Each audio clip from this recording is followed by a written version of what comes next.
Looks like we're all ready to go at the start of the Thursday session. So this morning's first speaker is Francis Brown, who's going to tell us about modular graph functions and non-holomorphic modular forms. Thank you. So the motivation comes from physics, more precisely G equals 1 superstring perturbation theory. Sorry, the closed, that's for the closed superstring. And the first paper I can find on this is due to Michael Green, Russo, and Vanhove, and it spawned a huge literature. And I'm not going to write down everybody's name because it would take all day. The basic idea, I'll mention some names as I go along. So the basic idea is you start with a graph, a Feynman graph, and you associate to it a function of tau. So h was going to be the upper half plane.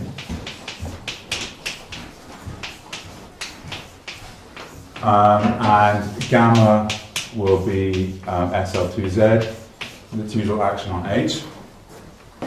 And the function you get from here is, if it's convergent, it's not always well defined, it's going to be gamma invariant.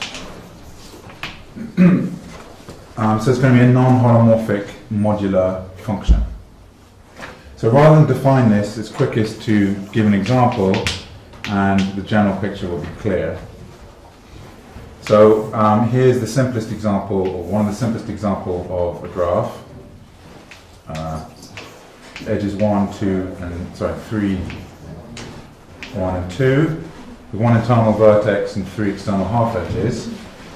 And then the function ig of tau is defined to be pi to the minus 3 sum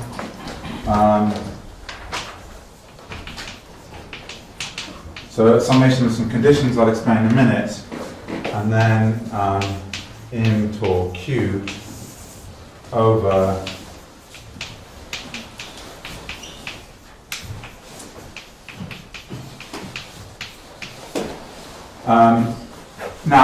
so each of these summations is in over pairs of integers and corresponds to an edge of the graph. So the next thing here should be m3 plus n3 tau, but as is usual in this business, we have momentum conservation.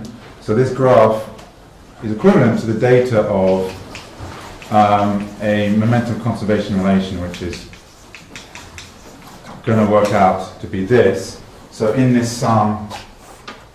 So you really want to interchange the roles of mi and ni, two factors there? Wait, what? You have m1 tau plus m plus n1. And we have m. Oh yeah, thank you. Sorry, thank you very much. Oops. Yeah.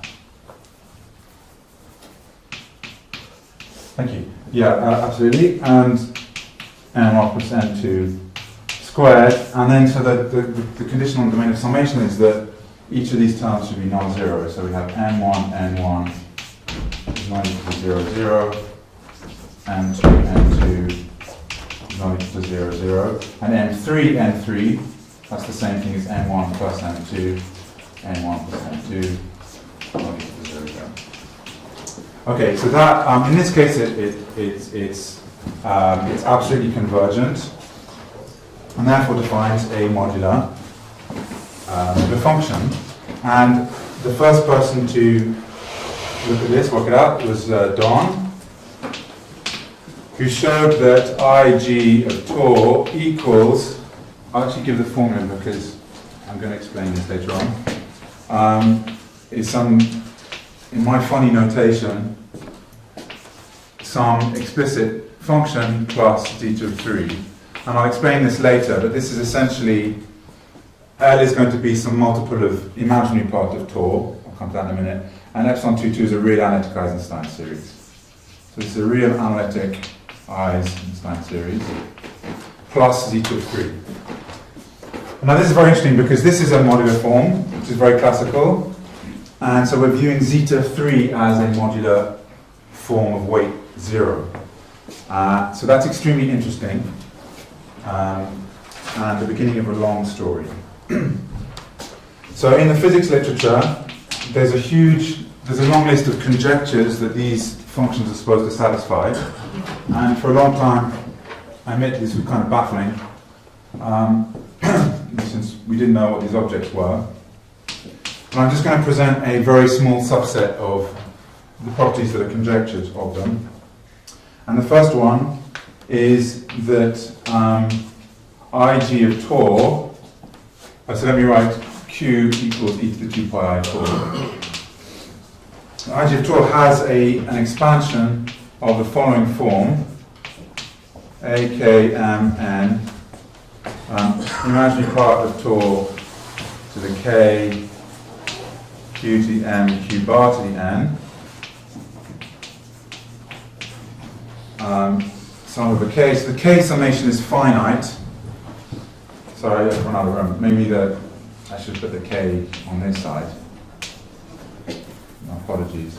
So the range of summation of K is finite. There are only finitely many possible powers of M tau here, but M and N are infinite.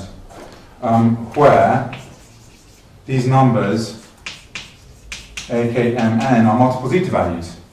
And in fact, more precisely, are single-valued multiple zeta values. And this was observed by Federico Zerbini. And so this, for me, is the most important conjecture, because on seeing this, when I thought, aha, I think we have a chance of constructing these in mathematics. And the clue was the S field. And I'll explain exactly what the construction is later on. A sort of meta-conjecture, it's not very precise, but there are hundreds of examples, and that's that these modular graph functions satisfy many algebraic relations. So if you pick a random set of small graphs and compute their Ig, you will find all sorts of exotic linear relations between them. And there's something more mysterious which some people call the Laplace hierarchy, which is not very well defined. And it's if you take the hyperbolic Laplacian and pick an appropriate eigenvalue, lambda, and hit one of these modular graph functions with this operator, then you find something simpler, or something typically involving other modular graph functions. So this is completely vague and doesn't really make sense. But again, I will explain explain how to derive the precise statement.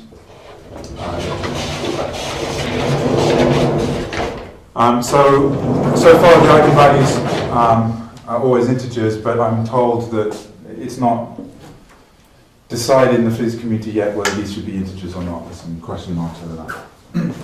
So there's a whole list of conjectures which I spare you. These are the ones I want to focus on. Okay, so then the challenge then is to come up with a mathematical theory which encompasses this. So now I'm going to define a class of non-holomorphic modular forms, which is too general for now, and then I'm going to specialize a bit. But the key idea here is not to focus on forms of weight zero, on gamma invariant functions. That's a mistake. The first step is to broaden the scope and allow functions of different possible modular weights. So these correspond to what in the physics literature something very recent called modular graph forms, but it's more general than that. So I'm going to allow myself two modular weights, R and S, integers, and let M, R, S be, for now, for simplicity, just the complex vector space spanned by functions f on the upper half plane satisfying a modular transformation property f a tau plus b over c tau plus d equals c tau plus d to the r c tau bar plus d to the s f tau for all A, B, C, D, and gamma. There's an obvious generalization to congruent subgroups of gamma. Should be consisting of, not spared by. So, of course, it is spared by. That's yeah. another condition. That's a tautology, right? I'm just waiting for you to harangue me about 2 pi I. It's usual. Plus, admitting an expansion. So these are going to be real analytic. Oops, I forgot to say that. Spanned by or generated by the functions which are real analytic. Sorry, I omitted that.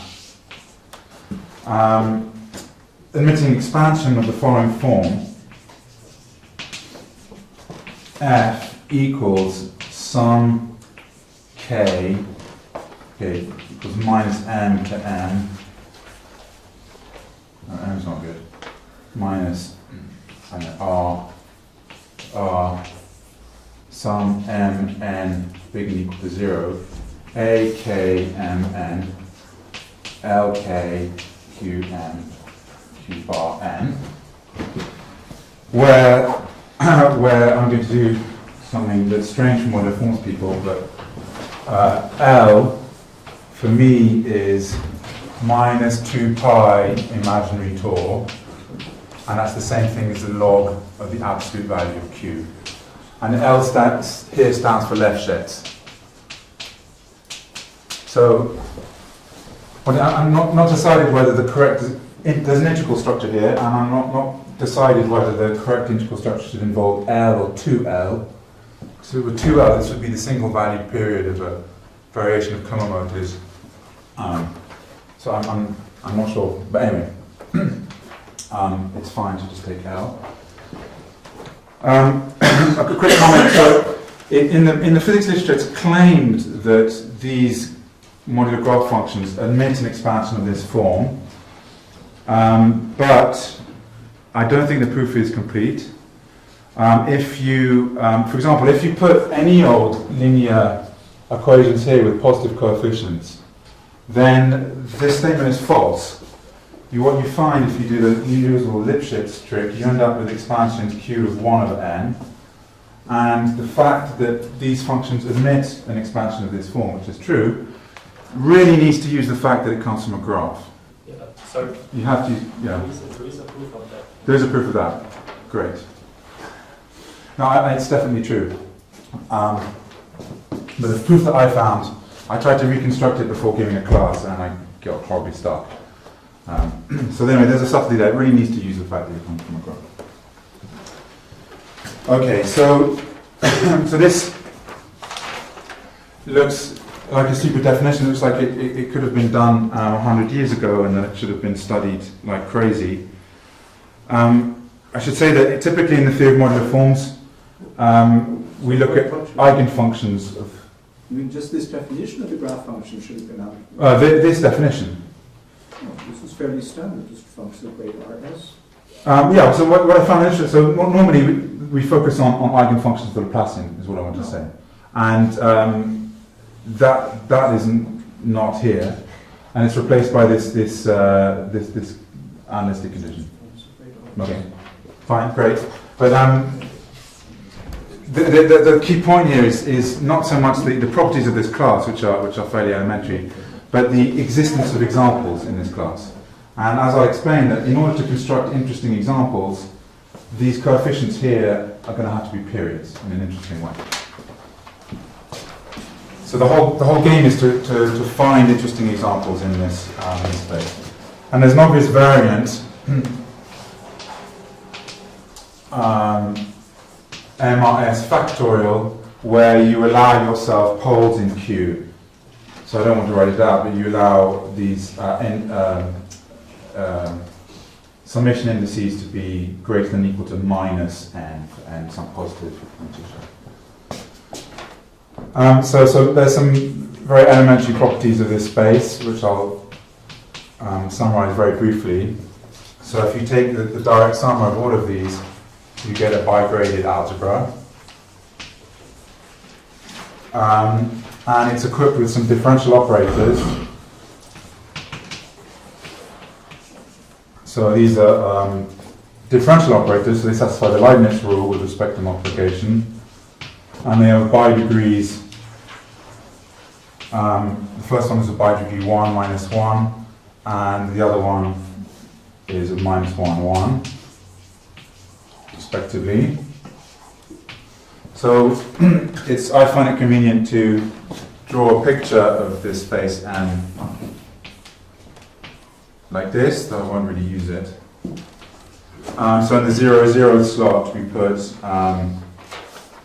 M0, 0. These are the invariant functions and functions that you want for the modular graph functions. And then here I'll put M2, 0 up here, M02, here M11, and so on. So you have a sort of, and the reason I take it's very easy to show in the usual way that R plus S had better be even, otherwise the function is going to be identically 0. That's why I only draw every other lattice point. So the differential operator then, delta restricted to MRS is a variant of the usual mass raising and lowering operator, raising operator, I guess, in this case. So it's tau minus tau bar d by d tau plus r, which preserves modularity. And in this picture, it can be viewed as a little arrow going in that direction. And its complex conjugate gives you a differential operator that goes in that direction. And you can easily show that if you take the commutator of these two differential operators, you get something that multiplies by the multiplication by the degree r minus s, and they generate a copy of SL2. So you get an action of SL2, the algebra SL2 on M, and the whole thing therefore is a representation of SL2. So this is generated by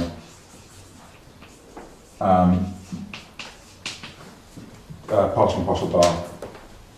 So the obvious remark is that, of course, this contains the classical theory of modular forms.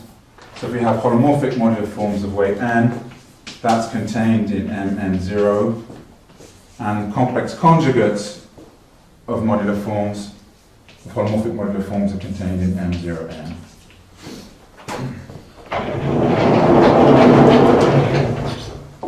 So perhaps I should say as well, so we have this guy, so L is also an element. L is also in M minus 1, minus 1. And what I will do, what I won't always say it, is that you can... No. Is it 1, 1? Oh, sorry. Yeah, minus 1. No, yeah, Sure. a moment of hesitation. So multiplying by L means you can move diagonally in this direction, and multiplication by L inverse means you can move in that direction.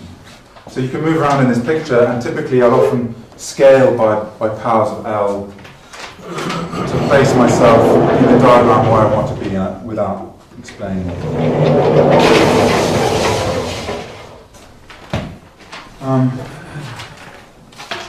So for algebraic geometers, it's extremely natural to consider this sort of expansion, except that there are negative powers of log Q in it, which seems very strange at first.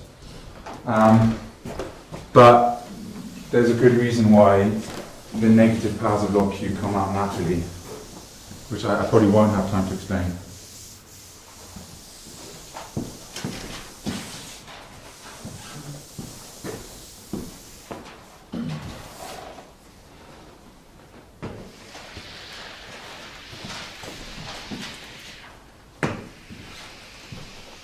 So I claim that this family of modular forms is extremely rich, and it contains a lot of examples of modular forms associated to mixed motives. And I'll say a bit more about that later on. But in particular,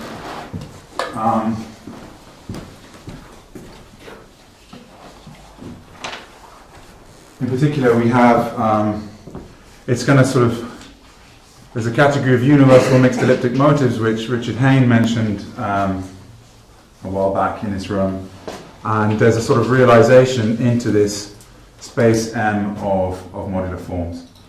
And you could do something similar with relative completion. So this is the mixed Tate story, that there's something more general you can do as well. Anyway, so the goal of this talk is to construct explicit examples of such modular forms, and more precisely, I want to construct iterated integrals in this larger space M with respect to these differential operators. So to explain this, let me first, so an analogy. So I'm only going to consider Eisenstein series in this talk. The analogy would be, so for P1 minus 3 points, which we're used to, so 1 over Z, or 1 over 1 minus Z, is going to be analogous to, so not if you think of these as 1 forms, dz over Z, Z over 1 minus Z, we want 1 forms on the modular curve M1, 1. So clearly you have to take forms with coefficients in vector bundles. So the analogous thing will be an Eisenstein series, 2nz. So this is minus b 2n over 4n plus some sigma 2n minus 1 to the yeah, 2n minus 1k q to the k. And so then we want to take iterated integrals in these. So what does that mean? Well, the first, let's look at what the analog of a logarithm would be. So this definition, I think, is equivalent to, I think it was Shimura who defined the real analytic Eisenstein series, but I'm probably wrong about that. Epsilon RS, defined by this following formula. So this is also a lattice sum.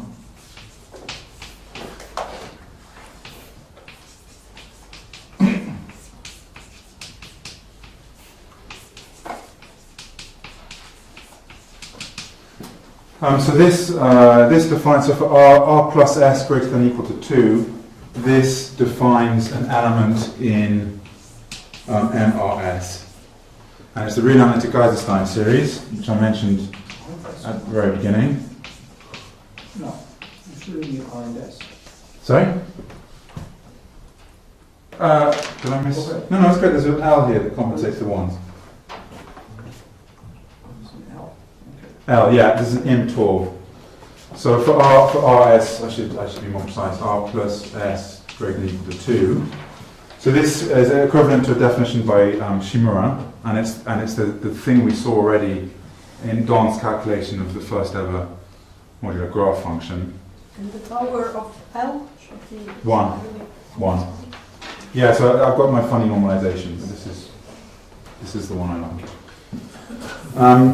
So you can check that delta of E 2n0 is that. So we can just ignore the L's, they're like powers of 2 pi I. I don't want to, just as a first approximation, just ignore it. This is G 2n plus 2. So this means that this Eisenstein series is a primitive of Gn plus 2. So I like to think in this, the continuation of this analogy, the ERS are going to be analogous to log a primitive of dz, or 1 minus z. So it's analogous to log 1 minus z. But what's really going on here is it's actually analogous to a single valued version, so let me put absolute values here. And then so the next thing we want to do that is sort of construct a modular dialogue. So the analogous, so the equation, we're going to look at an equation like df equals g2k e, I don't know, 2L0, for example. And this is going to be analogous to the equation d by dz, Li2 of z equals 1 over z log, well, let me put Li1 of z. Or rather, its single valued version. Log this. So the game that I want to play is with this sort of analogy in mind. Can you read the subscripts of this could be there? There could be only 2k and 2l. 2L. Yeah. I really need to put L here, but you can also put RS here if you like. So you're going to get a whole bunch of analogues of dilogarithms. So this is some sort of modular analog of iterated integrals. Do the cusp points of the fundamental region SL2Z play a role similar to the points 0 and 1 in the story over here? Or is that yes and no. Yes. Well, from it looks like it's the case here. Yes, because here these are the it looks like that. So what was the question? But in fact, you can do this theory with cusp forms. I'm only going to focus on Eisenstein series for a reason I'm just about to explain. What was the question? The question is whether the role of 0 and 1 plays an analogous role to infinity, because you've got a residue at infinity, and here you have residues at 0 and 1, and that's true. But other points like even 2 pi over 3 from the fundamental region. No, I think the question is about the fixed points, I and rho, which certainly you're not. oh, they don't do fixed points. No, but a fascinating question is to ask what happens at those points. That's something I don't know. They're not analogous. No role at all. No. But we can play this game with in this analogy. I've taken Eisenstein series, which indeed have a pole at infinity corresponding to, and they're Tate like these. But you can also play this game with cusp forms. But there's some complications. And the first complication, in fact, is the next theorem. So if you try to play this game of looking at iterated integrals in modular forms, you're going to hit an obstruction. And it's that if f in this space emits a primitive, f in M, so that means delta f equals f, then f, again, so here, when I'm here at f, I mean, you can multiply it by some power of L to bring it onto the real axis here, onto the axis s equals 0. And I'm going to gloss over that, but I think it's clear what I mean. So f, or f scaled by suitable power, whatever you need to do to bring it into the right slot, is orthogonal to holomorphic cusp forms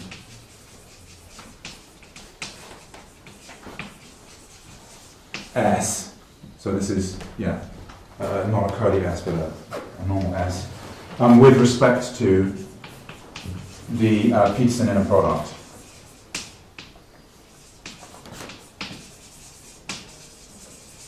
So you immediately hit a problem that if you want to find iterated integrals of cusp forms, you can't.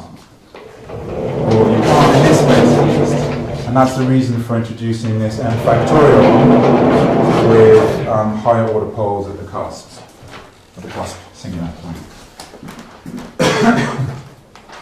So this will have a lot of knock-on effects, and is going to explain why. So in this game today, I'm only going to look at iterated integrals of Eisenstein series. You will, the cusp forms are going to provide obstructions, and they're going to provide relations, if you like, relations in a certain Lie algebra. That means that the space of modular iterated integrals of Eisensteins are a strict subspace of the space of all Eisensteins, or potential iterated integrals of Eisenstein series.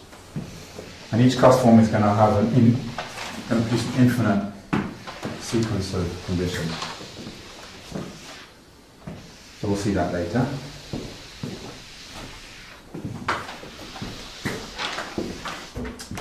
Okay. So, for example, df equals delta, the Ramanujan function has no solution. in M. There's a way around that. I want to talk about that. Okay, so today I want to construct all possible modular iterated intervals of Eisenstein series. And I don't know if I've actually got all of them, but they're conjecturally in brackets, all, referring to all, iterated modular primitives of Eisenstein series. So what I'm going to construct are definitely modular primitives of Eisenstein series, but the conjecturally refers to whether we've got all of them, or whether there may be more of them. And that seems to me to be quite a deep conjecture about, there's some statement about a presentation for the category of universal methodictic models. Okay, so the construction is the hint was in the word single valued. So I'm now going to recap the single valued construction in genus 0 before then turning to genus 1. So this is the prototype, and since many of you in the room have used this, and it's familiar, I'm going to go quite quickly. But the starting point is the Knizia-Zamolodchikov equation. So in very brief, it's this equation, dl by dz equals E naught over z plus E1 over 1 minus z L. So here L is a multi-valued function on C minus 0, 1, taking values in formal power series in two non-commuting variables, E0 and E1.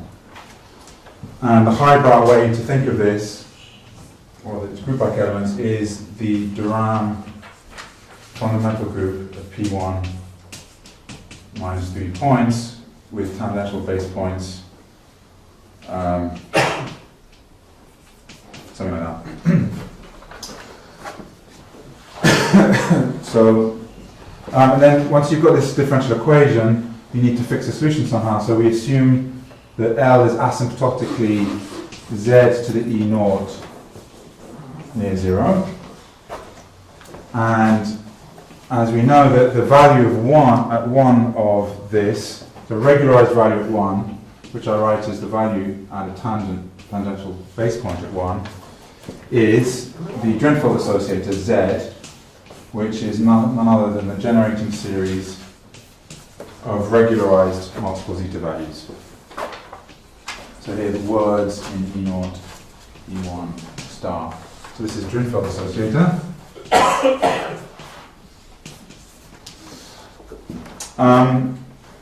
So now, how do you do a single valued version of this equation?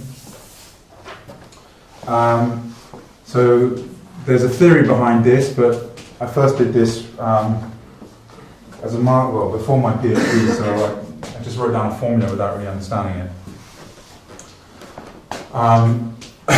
So what you do is you take, what you want is the single valued version to satisfy the same differential equation with respect to the holomorphic coordinate z. So as a first approximation, you stick L, it's just the same thing. And I write E naught E1 to emphasize the dependence on these non-commuting variables E naught E1. And then you, what you want to do then is multiply it by something. So the basic shape of the equation is to then multiply by the complex conjugate inverse of the same equation. And that kills a lot of the monodromy, but not all of it. So you then have to do something a bit more subtle. You then have to change E1 to E1 prime. So where E1 prime is E1 plus some complicated correction terms. But the first correction term is very deep. So I'm afraid I didn't check this before coming here, but I think it's in depth. The first one is a zeta 3 times something of depth, at least 4, I think. That means it has 4 E1s. Is that correct? So it has So the first thing is zeta 3 times a word with at most 4 E1s in it. So I think it's 4, maybe 3, I apologize. It's 4, so thank you. And so what is this thing? It's a solution to some equation. It solves an equation W inverse E1 prime W equals Z inverse E1Z, where W is the Drinfeld associator with a sign change, but in the new variable. So this looks like this is an expression involving the Drinfeld associator and E0 and E1 prime. This is an expression involving the Drinfeld associator and E0 and E1. So it looks like a circular definition, but in fact you can sort of bootstrap. If you know that E1 prime starts off like E1, you can plug it in and push stuff to one side and get the next term in E1 prime and keep going. And it's actually very easy to see that this thing has a solution and it's unique. And it's this thing here. So this thing has a unique solution. So there exists a unique solution.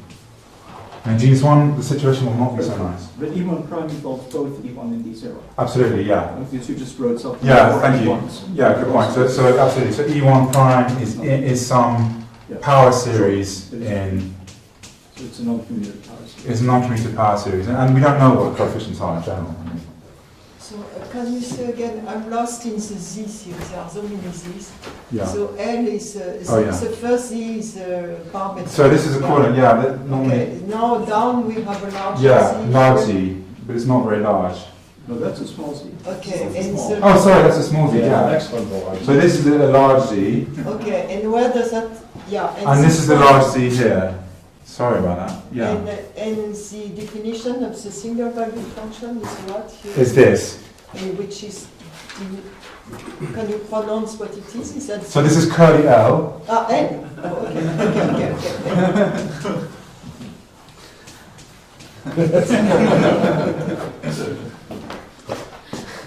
Okay, thank you.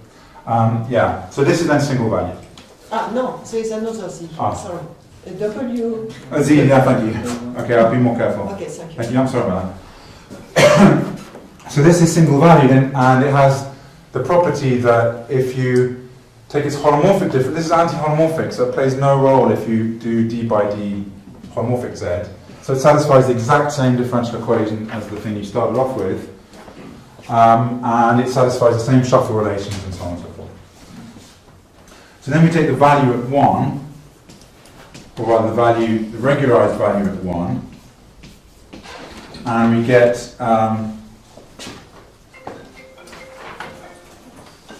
we take the value of 1, which is L of 1, and we define this to be curly Z, the single valued version of the Drinfeld associator, and we define that to be the generating series of the single valued zeta values. So, so as mentioned yesterday, I did this a very long time ago, about 2004 something, and then Deline, I think in a letter to Hassinet, I'm not sure where, had defined his associator, and then at some point, so the theorem is that this is the same thing. So this definition is the same as Deline's associator.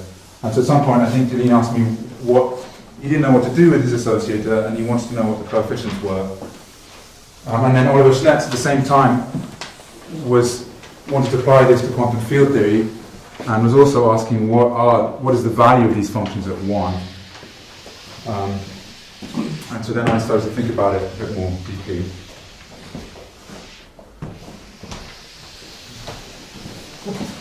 So the bottom line is that there is a conceptual way to derive this. This is, in fact, if you take the motive given by the Durand fundamental group and you apply the single valued period to it, then you get this. But it's not or not immediate at all, in fact, it's quite long. So this has a meaning in algebraic geometry. Okay, so now genus 1. Chalk. So genus 1 is along similar lines, but it's much more complicated. So now I'm on M11, which I will view as an orbifold. You can write M11 analytic if you like. So we've got the universal elliptic curve over M11. And the picture we've seen before is if q equals 0, we have this. And as Duquesne explained, we can look at the unipotent fundamental group of, this is the punctured universal elliptic curve at the fibre d by dq. So d by dq is a tangent vector, a tangential base point on M11. And we're going to take the base point to be a tangential base point on the elliptic curve. And Haynes has shown that this is a pro-object of the category of mixed Tate motives over the integers. Or its affine ring is an ind object. That's what it means. Okay, so its graded Lie algebra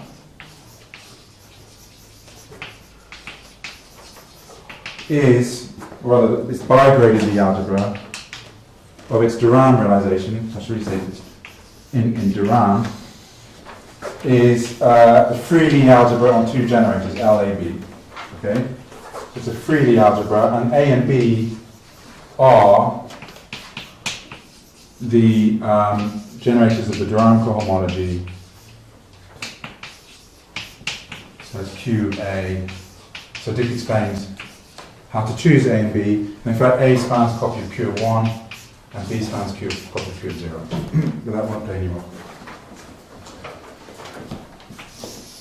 Now what you do here, in a nutshell, is that as you imagine this elliptic curve moving around in M11,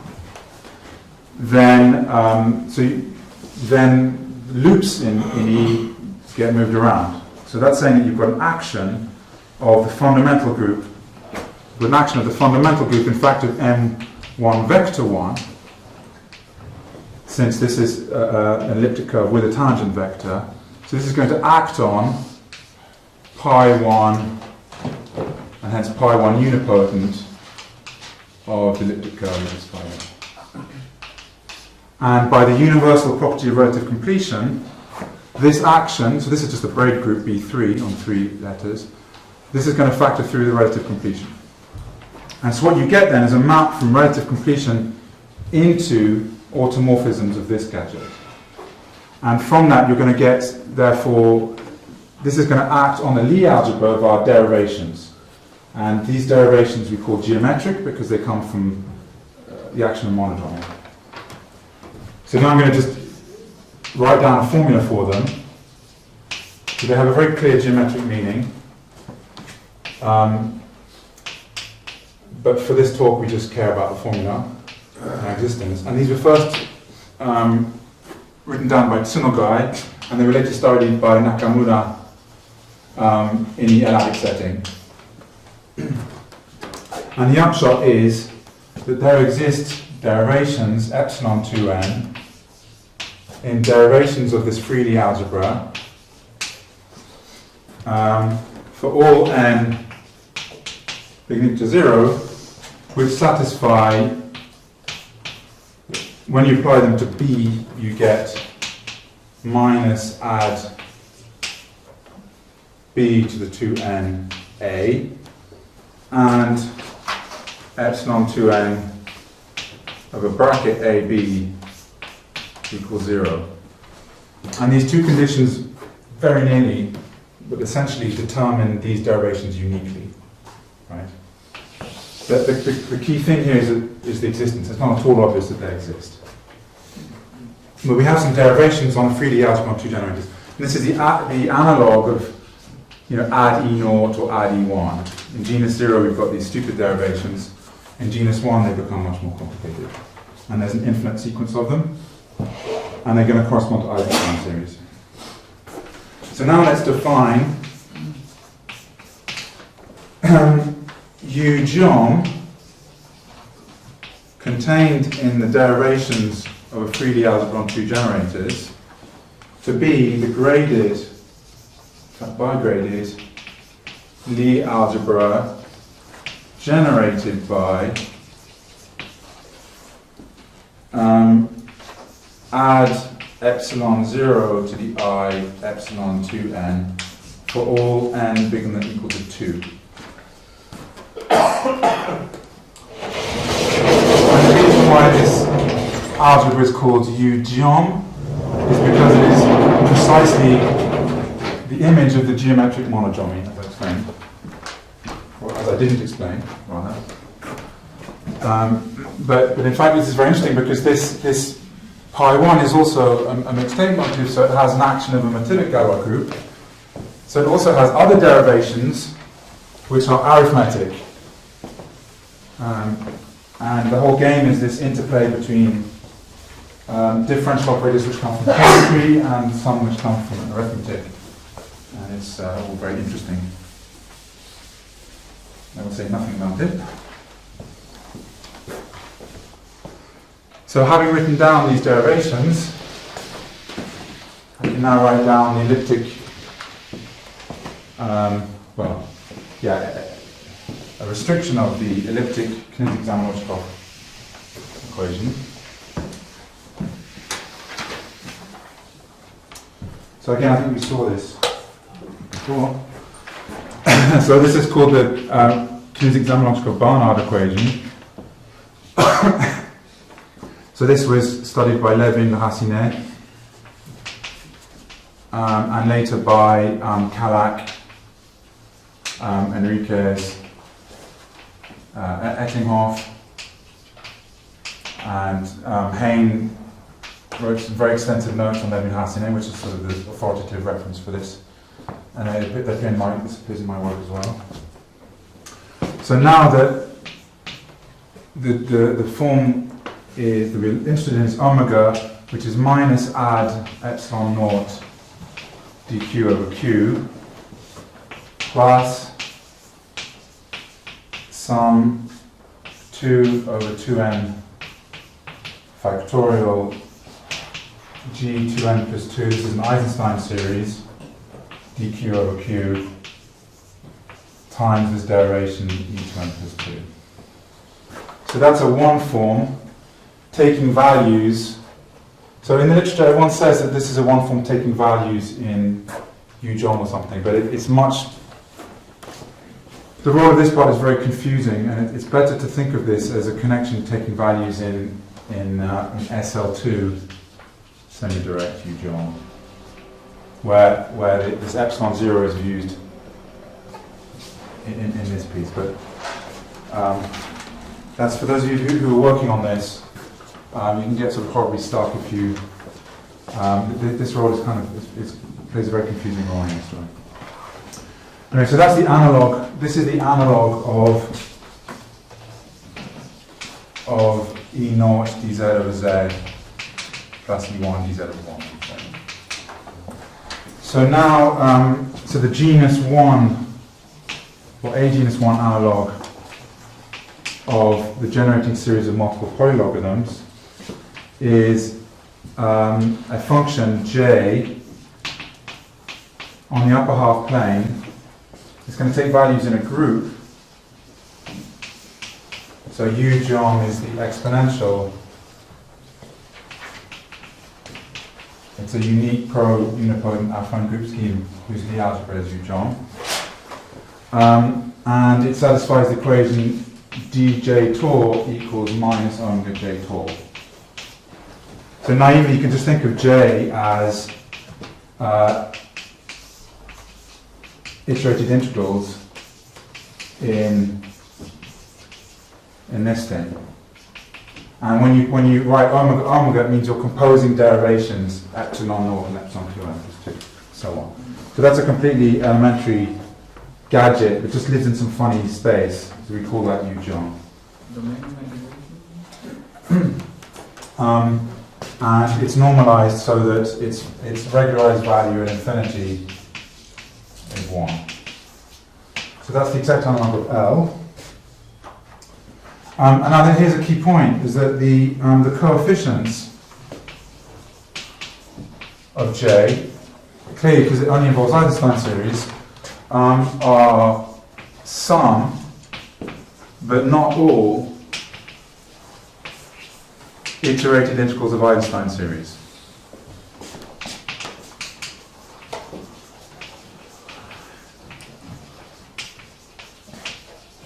And the reason for this is that these epsilons are not don't generate a 3D algebra. They satisfy relations.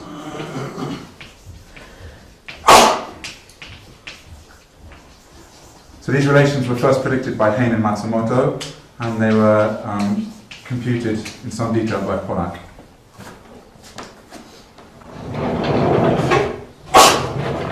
So now I want to write down the single value version of this.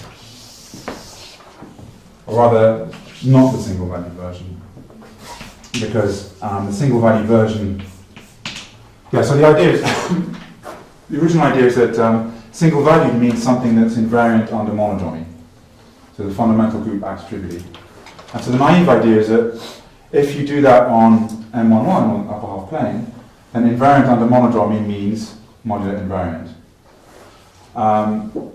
Now, unfortunately, that's not quite how it works, because we really want modular forms, not modular functions.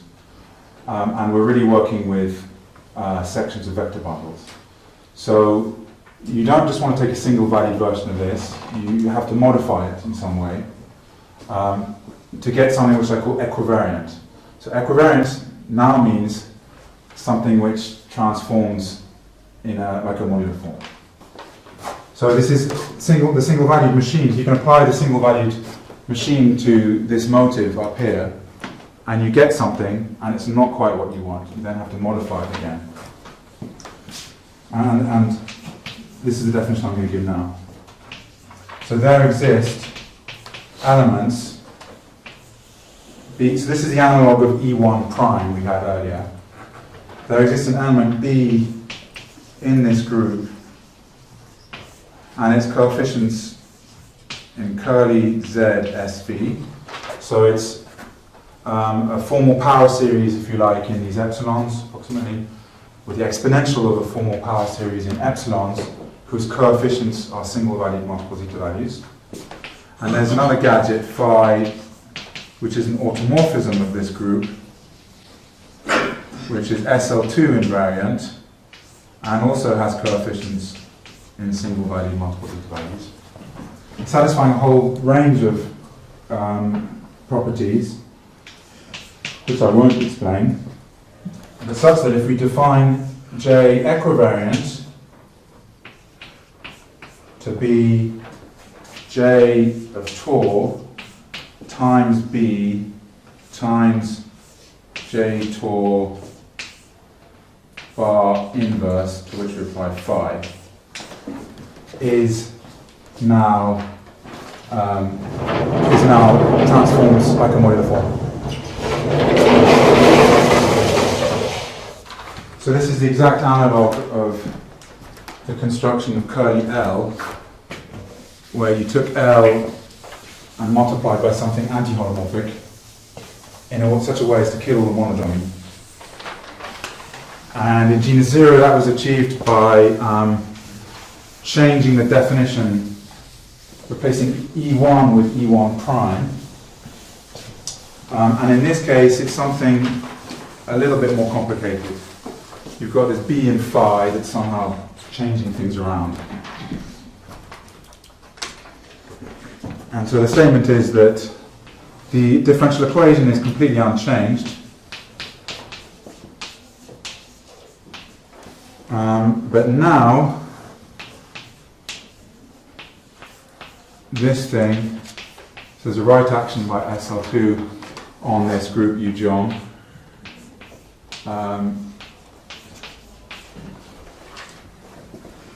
So this is true for all gamma. Gamma, in other words, this condition means that it's modular equivariant. What is the slash gamma mean? So this is a right action by gamma. So there's a right gamma acts on the right on U geom, which is the target for J.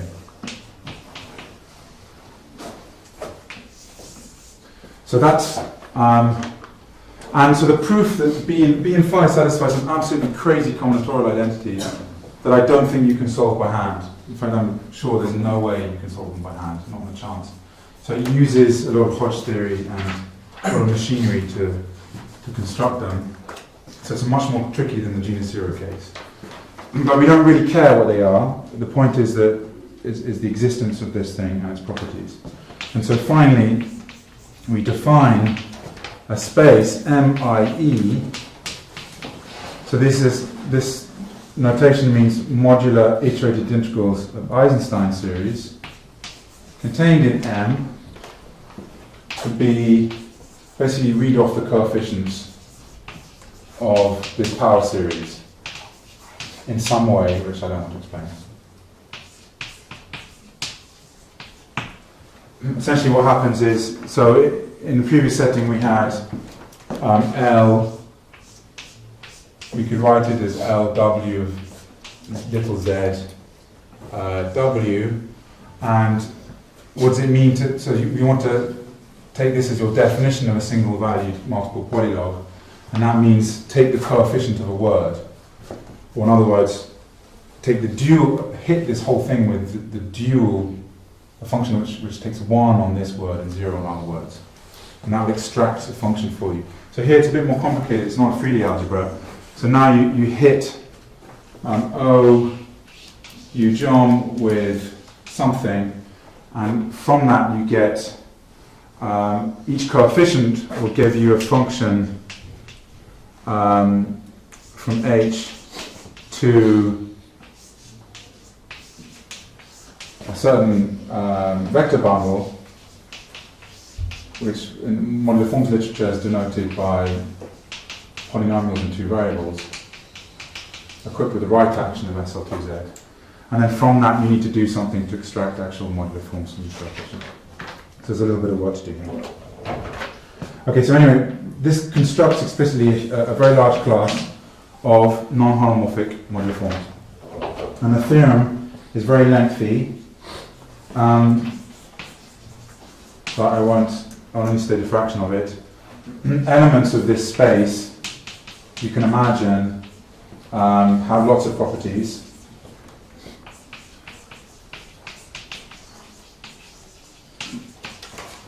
And I'm running out of time. So I'll say this in words.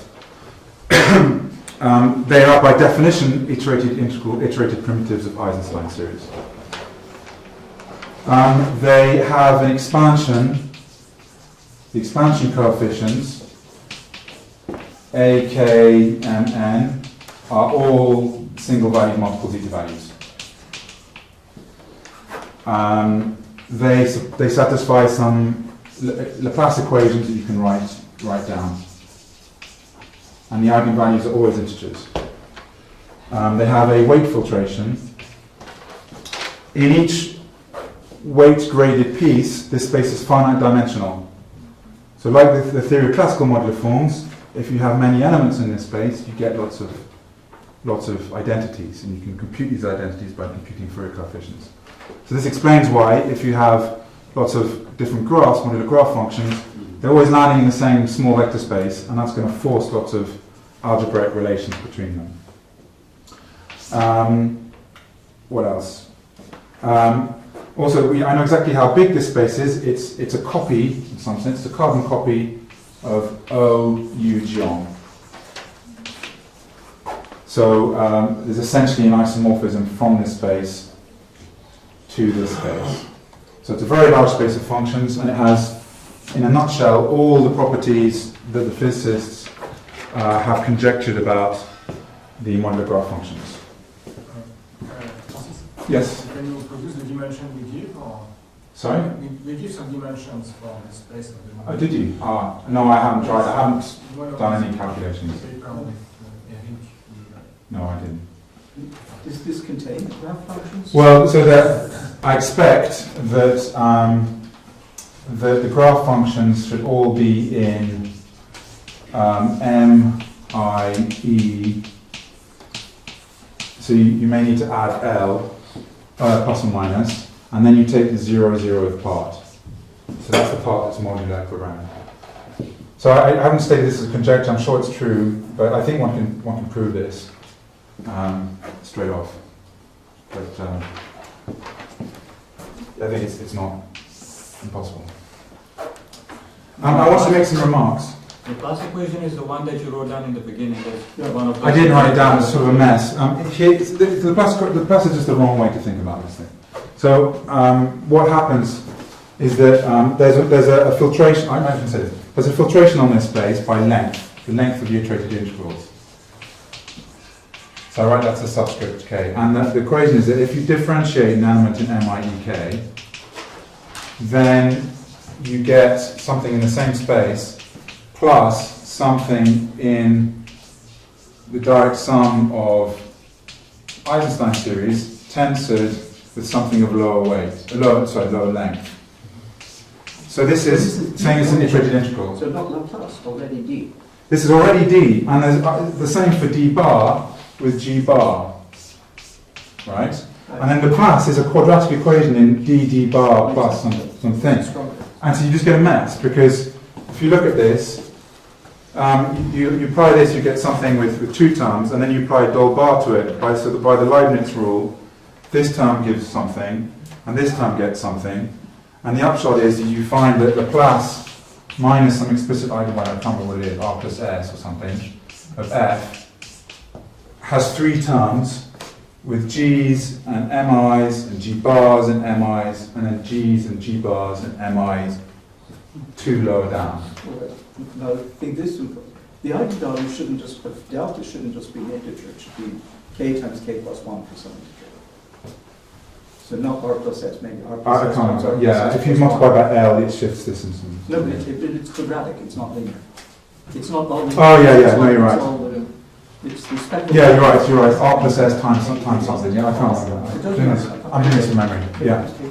Anyway, the bottom line is that I don't think the plus point of view is not the right point of view. It's much more. This is the fundamental structure, the differential structure, which you don't see if you only sit in degree 0,0, because this changes the modular weights. But the Laplace is some quadratic thing in something that's quite simple, and you get something messy.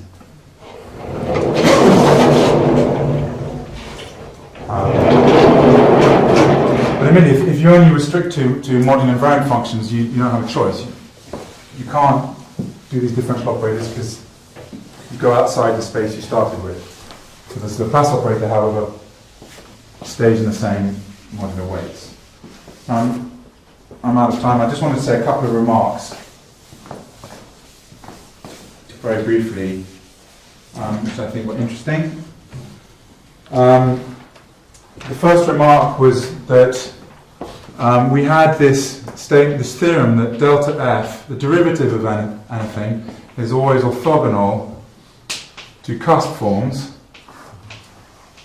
So in this iterated integrals Eisenstein series, we get primitives potentially of something like G4 E10 or something, and G6 E8. I'm in the wrong modular weights. G4 E8, whatever. G6 E6. These are weights 12. What is E8? Remember? There's Eisenstein series. Oh, 0. Sorry. These are in weight 12, and you can't have a primitive of this on its own, or that, because there's a cusp form. So there's only a one-dimension, a particular linear combination of these, which is orthogonal to delta, and so you only expect a one-dimensional space of primitives, and this implies, therefore, a relation between E4, E10, and E6, E8, which is this relation due to found by Pollack. And so it makes it very clear, I think this is the conceptually easiest way to think of this, that every cusp form will engender an infinite sequence of relations in this Lie algebra. And the second point, which I think is interesting, is that to a large class of functions f in M alpha beta. So the only condition is that its coefficients shouldn't grow too fast, and that's amply satisfied for these iterated integrals. You can assign an L function. An L function. So lambda, the completed L function, and it satisfies a very nice function equation. L f of s equals -1 to the alpha minus beta L f alpha plus beta minus s. And it has a meromorphic continuation to the complex plane, and its only poles are along the integer points along the real axis, where it has simple poles only, and the simple poles exactly correspond to the zero Fourier coefficients in the modular form. But this is very interesting because we started off with U John, which is a mixed Tate motive, and to it we assigned some modular functions MIE, and then from those we can assign L functions. So what we've really got is associating to a mixed Tate motive over Z, we're getting L functions. And I haven't explored this very much, but I think it's extremely interesting. And you can do all sorts of things. You can ask whether these things satisfy Riemann hypothesis and look for their zeros, and I think there's a very interesting avenues of research to do that. I'll stop.